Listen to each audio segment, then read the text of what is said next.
My amendment authorizes the signed chief's report for the Southwest Coastal Louisiana feasibility study.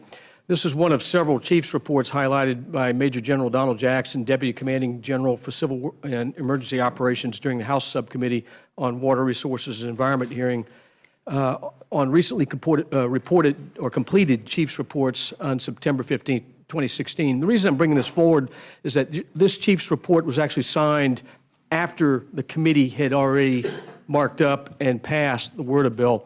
Now, I do believe it will be included in the manager's amendment, but out of an abundance of caution, I wanted to bring this amendment before the Rules Committee in the event that it is not in there. The projects recommended by the U.S. Army Corps of Engineers in this study span 4,700 square miles located in 3 coastal communities or parishes of Calcasieu, Cameron, and Vermilion parishes. It specifically recommends over $3 billion in hurricane and storm surge risk reduction, coastal ecosystem restoration measures to be cost-shared with the Coastal Protection and Restoration Authority Board of Louisiana, which will be responsible for 35% of the total cost. Now, I've been working on this since 2005 in my first term in the House, my very first year, actually, and when I served on the Transportation and Infrastructure Committee.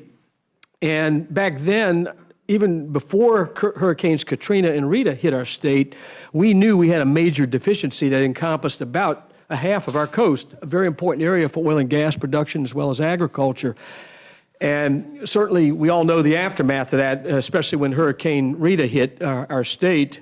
The storm came through, sweeping away entire communities, ultimately causing approximately $12 billion in damages.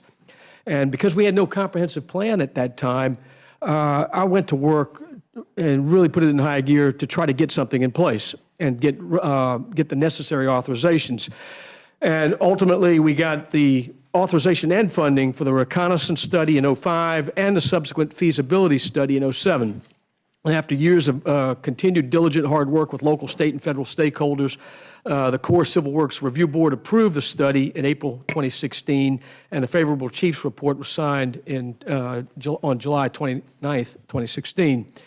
And we believe this is absolutely necessary. This is existential for our coastal areas in the state. And the Corps has demonstrated that the project recommendations are technically sound, environmentally and socially acceptable, cost-effective, and economically justified.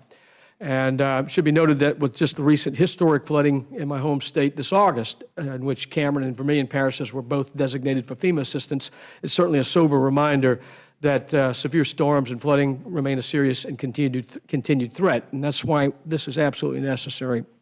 So I believe this will be part of the manager's amendment, but as I said earlier, if it's not, I would hope that this amendment would be made in order.